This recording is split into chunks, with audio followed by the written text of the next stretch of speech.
요한복음서 17장은 매우 중요한 말씀을 담고 있습니다. 예수님의 공생의 기간 중 십자가를 앞두고 겟세마네 동산에서 하신 마지막 기도입니다. 기독교는 그 기도를 대제사장의 기도다라고 이름을 붙여 사용하기도 합니다. 땀방울이 핏방울처럼 그렇게 떨어지는 모습으로 누가복음서는 기록하고 있습니다. 17장 내용 속에서 우리는 많은 교훈들을, 진리를 찾아볼 수 있습니다. 우리가 기억하는 바로 맨 먼저는 영생에 대해서, 곧 영원히 사는 생이 아니라, 우리말 표현이 좀 그렇습니다만 원문은 그 시대의 생, 한 시대의 생이다 라는 표현을 헬라 말로는 그렇게 하고 있습니다. 그렇기 때문에 그 한 시대의 생이 뭐냐? 그리스도의 나라의 생입니다. 그리스도의 나라에 들어가는 복음에 대해서 예수님이 기도 속에서 일러주고 있습니다. 17장 3절이죠. 영생은 이것이니. 그리스도의 나라, 천년왕국에서의 생을 이루기 위해서는 어떻게 해야 되는 것을 기도 속에서 알려주고 있습니다. 유일하신 참 하나님과 그가 보내신 자 예수 그리스도를 아는 것이다. 그것이 천년왕국에 예수님 나라에 들어가는 조건입니다. 예수님을 어떻게 알아야 되는가? 경험을 통해서 안다. 그 경험은 결국은 우리가 알게 됩니다. 복음을 듣고 성령의 도우심으로 보혜사 성령을 만나야 그 생에 이르는 길을 걷게 됩니다. 그것이 이제 신약 성경에 기록된 내용들입니다. 그리고 그 다음에는 이제 예수님이 아버지께서 내게 주신 11제자, 어린 양의 12사도죠. 사도들을 위해서 기도하십니다. 그들을 위해서 기도를 하시는데 그들이 이 땅에서 예수님이 이제 승천하실 건데 이 남아있는 그 11제자, 당신은 11제자입니다. 참 악에 빠지지 않도록 기도하십니다. 그들이 오순절 성령 강림절에 성령을 받을 때까지 그들을 향한 예수님의 간절한 기도, 그것은 이루어졌죠. 악에 빠지지 않고 보존됐습니다.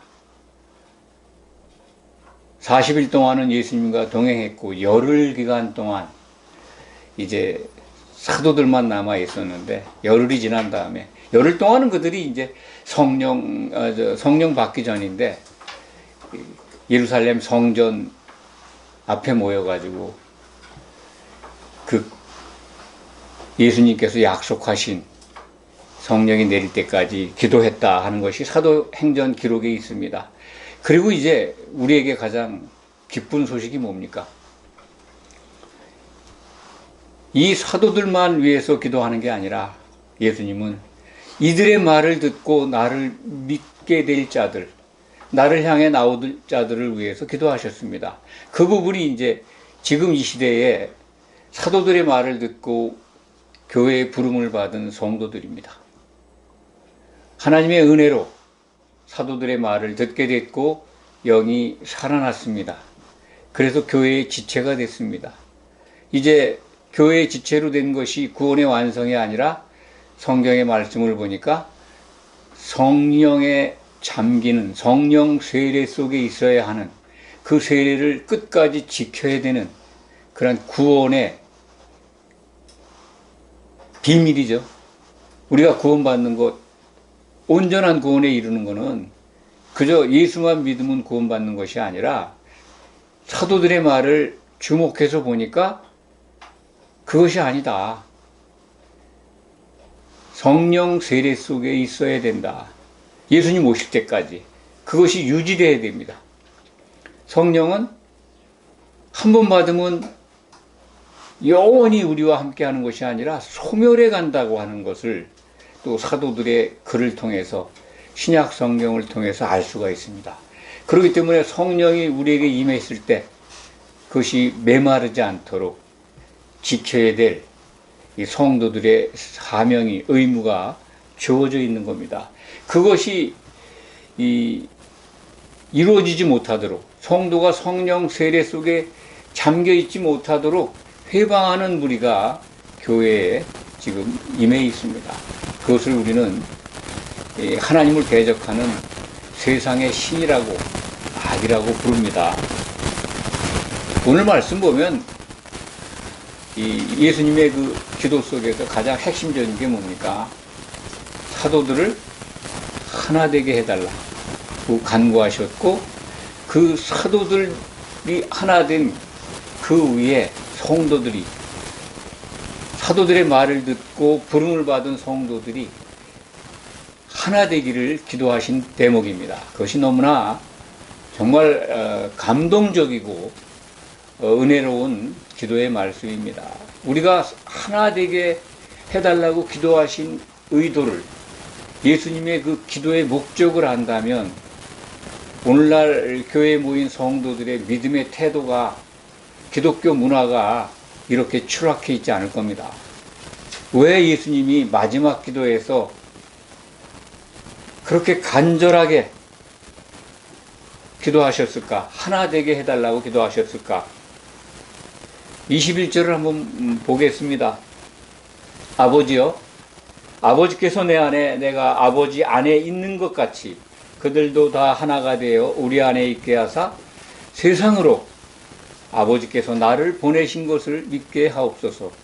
메시아로, 하나님의 독생자로, 그래서 하나님의 창세전에 세우신 그 뜻과 목적을 이루기 위해서 예수님을 이 땅에 보내셨고 피를 흘리게 하셨다는 것, 그 보내신 분이 하나님이시라는 것, 그래서 그것을 보고 부름받은 성도들이 하나 되는 모습을 보고, 아, 정말 예수 그리스도가 하나님께서 보내신 그분이구나, 메시아구나, 구세주구나 하는 것을 알게 해달라고 기도하시는 겁니다. 그것이 뭐냐? 예수님이 인류를 구원하시러 오신, 복음을 전하러 오신 구세주인 것을 알게 하는 것은 부름받은 성도들이요 하나 된 모습을 보이는 겁니다. 21절 말씀이 그렇지 않습니까? 삼위일체 하나님이신데 예수님이 사람으로, 성자 예수님이 사람으로 이 땅에 오셨습니다. 그런데 그분과 예수님과 하나님은 하나라는 겁니다. 뭐 성령까지 삼위일체 하나죠. 그렇게 하나 된 것 같이 성도들도, 사도들이 먼저 하나 되고 그 위에 부름받은 성도들이 하나 되는 그 관계를 통해서, 교회가 세워지는 걸 통해서 정말 예수 그리스도는 하나님이 보내신 분이구나 하는 걸 알게 해달라고 기도하신 겁니다. 나를 보내신 것을 믿게 하옵소서. 그래야 교회의 모습을 통해서 세상에 있는 많은 믿지 않는 자들이 그리스도를 향해서, 교회를 향해서 나올 수 있다는 겁니다. 이게 복음에 관한 핵심적인 예수님의 기도구 증거입니다. 복음 선포, 이 기도 속에 다 들어있는 거죠. 결국은 우리가 세상을 향해서 전도를 하고 예수를 믿으라고 외칠 것이 아니라 먼저 우리가, 부름받은 우리가 온전한 교회의 모습을 보이면 그것이 전도입니다. 별도로 할 일이 아니에요. 저들을 보라. 정말 하나님이 한 분이신 것 같이 저들도, 성도들이 어쩌면 저렇게 예수님의 생각과, 잘 모르지만 그렇게 하나된 모습으로 그리스도의 향기를, 예수님의 모습을 보일까? 그게 전도입니다. 그것이 이 복음 선포하는 능력입니다. 그런데 22절이 우리가 꼭 주목해야 될 말씀이 기록되어 있습니다. 22절에, 22절하고 24절에 오늘 우리가 꼭 마음에 담아야 될 중요한 진리의 내용이 들어있습니다. 내게 주신 영광을 내가 그들에게 주었사오니 이는 우리가 하나가 된 것 같이 그들도 하나가 되게 하려 함이니이다. 그들이 누굽니까? 그들이 하나 되게 해달라고 기도하시는데 20절에 기록되어 있는 말씀을 제가 설명을 안 드려서 그것을 부연 설명하려고 합니다. 내가 비옵는 것은 이 사람들, 이건 사도들이죠. 또 그들의 말로 말미암아 나를 믿는 사람들, 이들이 바로 그들입니다. 그러니까 우리들이죠. 사도들의 말, 사도들이 기록한 신약 성경을 보고 듣고 마음에 담은 자들이, 사도들의 말을 들은 우리들이 하나가 되달라고 기도하시는 겁니다. 그들을 위해서 기도하셨는데 22절에 보니까 그들도 다 하나가 되게 해달라고 이렇게 강조하시잖아요. 그런데 그들에게 뭔가를 주시겠다는 거예요. 22절 말씀이 내게 주신 영광을 그들에게 주었사오니, 1차적으로는 사도들에게 주었죠. 그 다음에 사도들의 말을 들은 성도들이 그 예수님이 주신 영광을 받고 있는 겁니다. 그게 무슨 영광일까요? 24절을 한번 볼까요? 아버지여 내게 주신 자도 나 있는 곳에 나와 함께 있어 아버지께서 창세전부터 나를 사랑하심으로 내게 주신 영광을 그들도 보게 하시기를 원하옵나이다. 이 하나 되게 하신 기도 속에 이어서 내 영광을 그들에게 주었는데 그들이 그 영광에서 영광에 이르러서 정말 창세전에 아버지께서 내게 주신 영광을 보게 하시기를 기도하고 있습니다. 그 영광이 뭔데? 예수님은 십자가에서 죽고 부활하심으로써 성경 속에서는 영광을 받으셨습니다. 그것은 요한복음 7장 37절부터 39절에 십자가를 지시기 전에 성령을 내게 와서 마시라고 그렇게 설교하신 그 내용 다음에 사도 요한이 부연 설명했죠. 그때까지 예수님은 영광을 받으시지 않아서 그 말을 받은 사람들, 제자들에게 성령이 내려오지 않았다 한 기록이 있습니다. 그렇다면 예수님이 영광을 받아야 성령이 오시는데 예수님이 영광을 받으셨기 때문에 성령이 임한 겁니다. 오순절에. 그러면 예수님이 영광을 받으신 거는 십자가에서 죽고 부활하시고 승천하신 것이 1차적으로 성경이 우리에게 일러준 하나님의 영광이 예수님에게 임한 겁니다. 그래서 하나님의 뜻이 이루어졌습니다. 그래서 예수님이 피를 흘려서 사신 교회에 보혜사 성령을 약속대로 보내주신 거거든요. 교회에 성령이 임한 것 자체가 예수님이 영광이 임한 겁니다. 예수님은 이것을 요한복음 13장 31절에서 미리 말씀하셨습니다. 십자가를 지시기로 그 상황이 확정됐을 때, 가룟 유다가 예수님을 배반하러 나갔을 때 인자가 영광을 받았다라고 나머지 11제자한테 말씀합니다. 그러니까 우리는 예수님의 영광이 임해서 성령이 내려온 것을 확실하게 알 수가 있는데, 여기에 내게 주신 영광, 예수님이 영광을 받았는데 무슨 영광을 또 보게 하시기를 원한다라고 말씀하시는가? 그것도 창세전에부터 나를 사랑하심으로 내게 주신 영광. 창세전부터 예수님은 아버지와 함께 계셨고 아버지의 영광을 갖고 계셨어요. 그런데 그 영광을 떠나서 이 땅에 사람으로 오셨죠.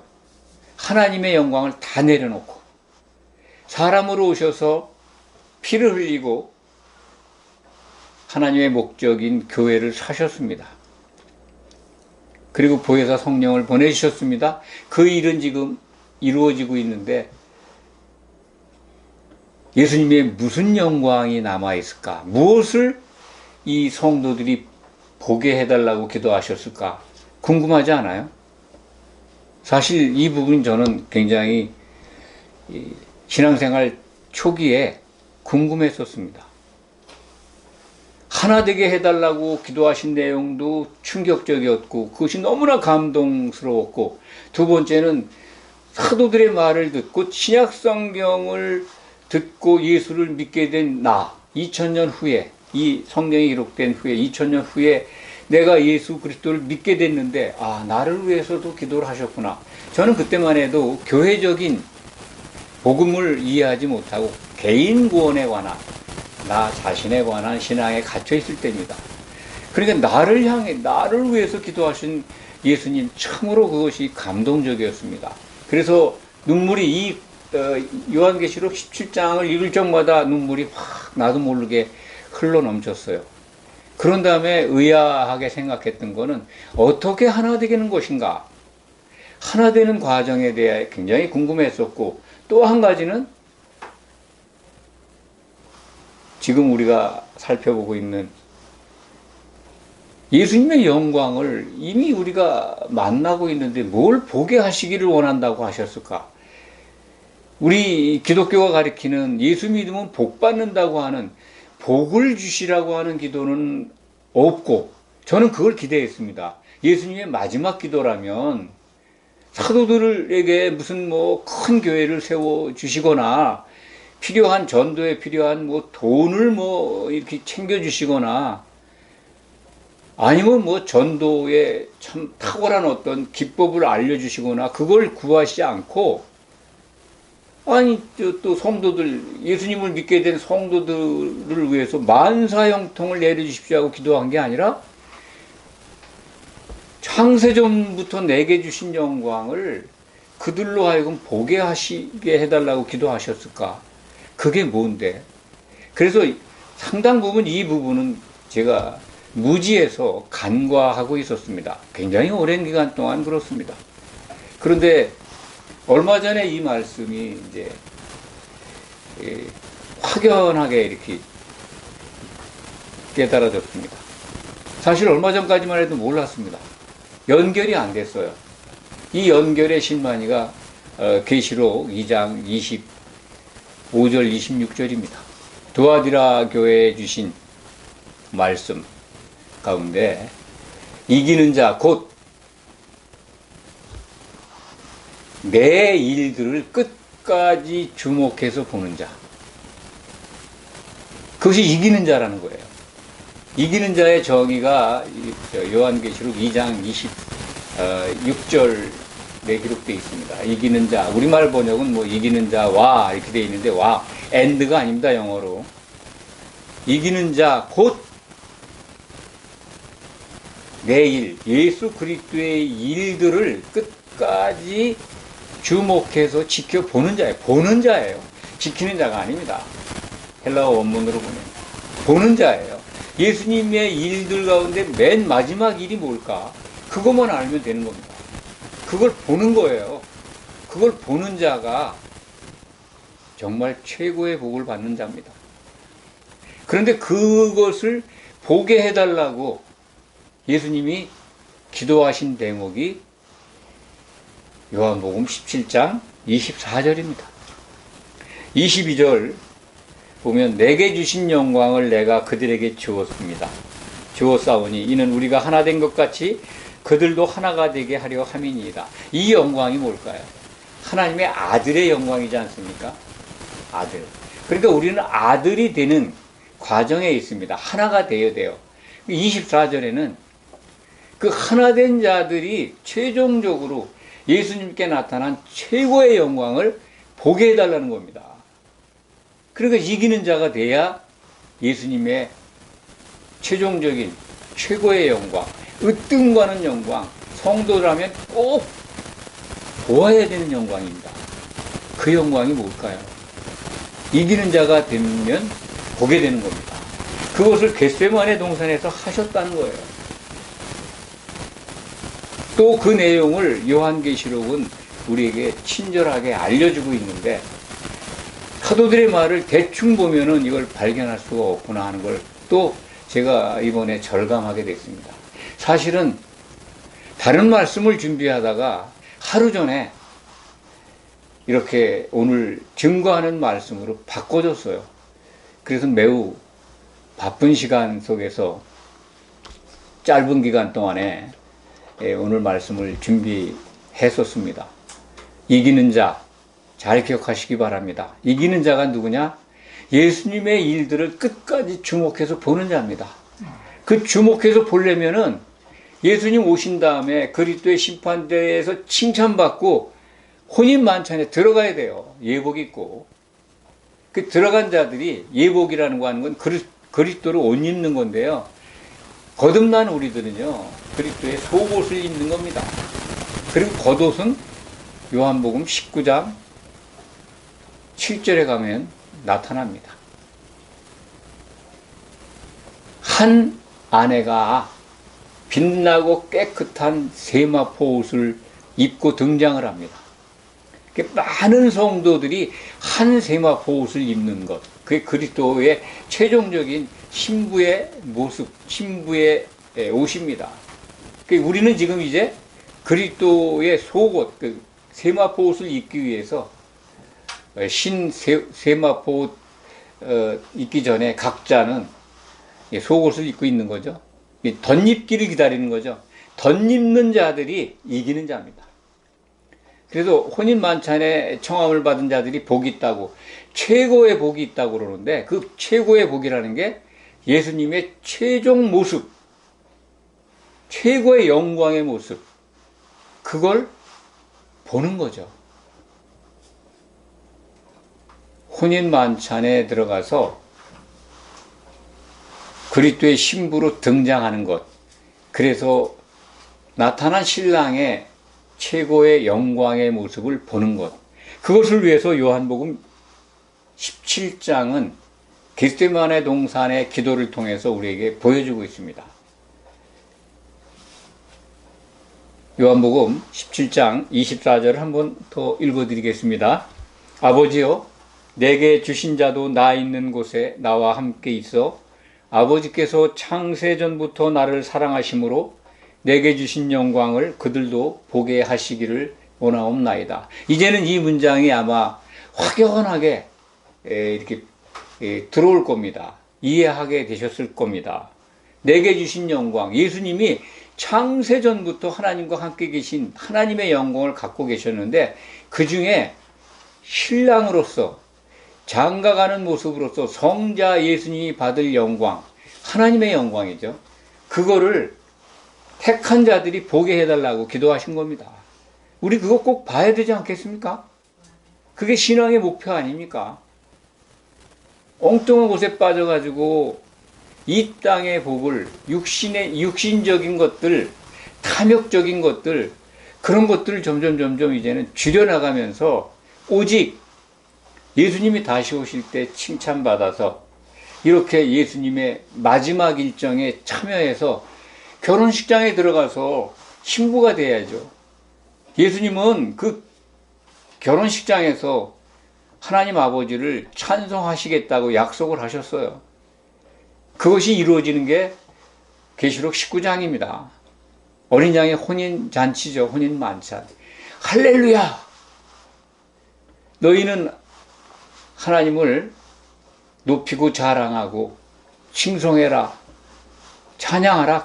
그 메아리가, 그 음성이 들립니다. 그래서 하나님이 통치하신 결과물이 나타났다. 그 나타나는데 그것이 어린 양의 신부다.